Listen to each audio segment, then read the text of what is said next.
Degree تعلیم یافتہ ہونے کی گارنٹی نہیں، اصل چیز آپ کی خود اعتمادی ہے۔ میں نے بڑی بڑی ڈگریوں والوں کو ان پڑھ لوگوں کے سامنے بے بس ہوتے دیکھا ہے۔ ان ڈگری والوں کے پاس اتنا بھی اعتماد نہیں ہوتا کہ وہ اپنی بات دوسروں تک پہنچا سکیں، اور بعض ان پڑھ لوگ اس طریقے سے خود اعتمادی سے بات کرتے ہیں کہ بڑے بڑے ڈگری والوں کو پیچھے چھوڑ جاتے ہیں۔ اس لیے جب بھی کسی سے بات کریں تو انتہائی پر اعتماد ہو کر، پرسکون ہو کر اور مسکراہٹ سجا کر بات کریں۔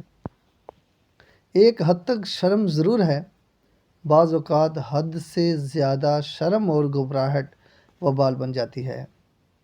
پر اعتماد ہو کر جئیں، دنیا میں اپنی ایک جگہ بنائیں، اپنا معیار قائم کریں اور خود کو دوسروں کے سامنے مت گرائیں، اور یاد رکھیں آپ کو اعتماد رب العزت سے جڑنے کے بعد ملتا ہے، ایسا اعتماد جو مقابلہ کرنا سکھاتا ہے۔ خوش رہیں اور خوشیاں بانٹیں۔ جزاک اللہ خیر۔